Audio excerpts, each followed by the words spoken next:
Well, I was real unhappy with the brightness of the light behind me when I put it in reverse. I wanted really to light it up, so I've decided to go from the incandescent bulb to the LED bulb.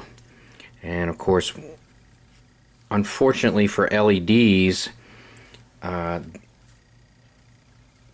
you have to know quite a bit about the bulb that you're replacing before you even buy these things. In addition, in this particular case, what you can see is the LED is longer, so you have to make sure that clearance is available inside your lens, else it's no use in putting it in. The advantages for LED is that they are very bright, and the wavelengths that they are in really help you see, and especially at night. Now, it turns out that pretty much the more you pay for it, the brighter it's going to be, because that is really the cost. You see, the real inexpensive ones, the diodes are not as bright.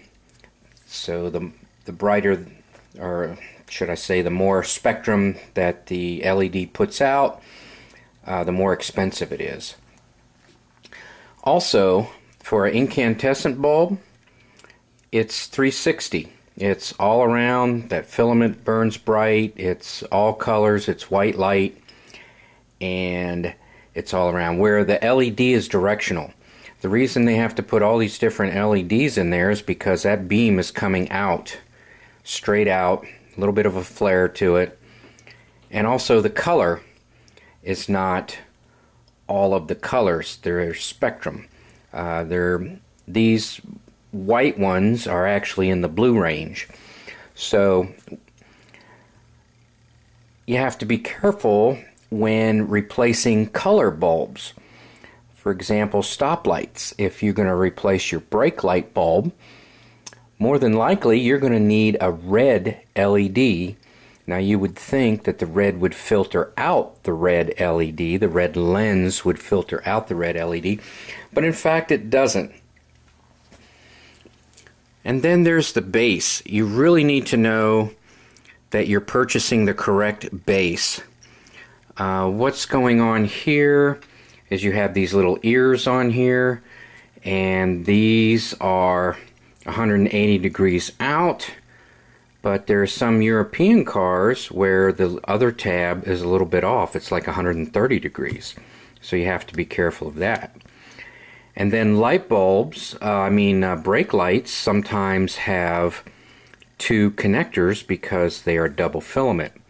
One filament is the brake, and the other filament is just a marker light. So it's really a lot to it. When you go to buy them, there really isn't that much information there for you to choose from. Sometimes they'll say something like it's 1157 bulb replacement, but you know, it's really difficult to say.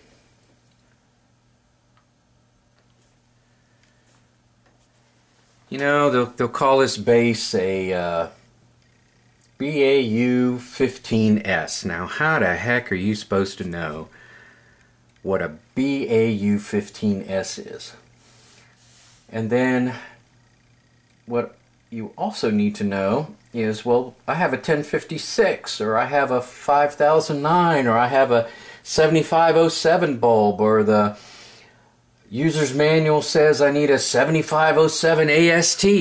Well, guess what? Those are all the same ones as far as the base is concerned. So I wish it was more straightforward. Most of the time you can get away with purchasing them and just swapping them out like I'm going to do. Especially when you go for reverse lights where it's just white. Actually, you're replacing a white light with a blue LED technically. But I just wanted you to be aware that it is not as straightforward as it should be. So here we are in daylight, and that is the LED bulb that I replaced. And now I'll go to the other side and we'll look at the incandescent bulb. So here we have the incandescent bulb, and what you want to notice is it's yellow. It's much more yellow than the LED, where the LED is actually bluer. I know it seems white, but it actually is a lot bluer, and it's that blue spectrum that really lights up the night, as opposed to a white light, which is all colors actually. So here's the LED bulb all lit up, and they're all the way around because of the directional nature of the LED, which I mentioned earlier. Here's the incandescent bulb, which appears yellow, which is actually a white light. And no matter how I rotate it or turn it, it's the same, where the LED was directional. So really, I'm not even professing the LEDs for a cool factor or modernizing. There's no power saving. I mean, the car is self-contained. Cars, you know, don't use electricity from a power plant, so it's not like you're saving on your electric bill. And I'm not doing it just because I can.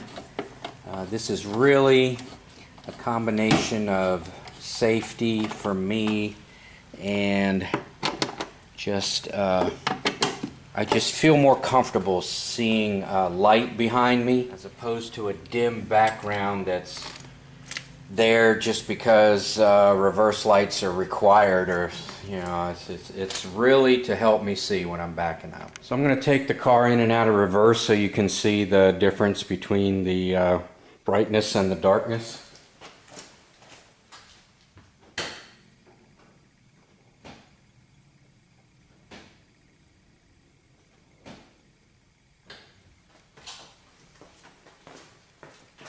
So I really like the way it lights up the whole area. Notice how high it is and how low it is. That's important when you're backing up, don't you think?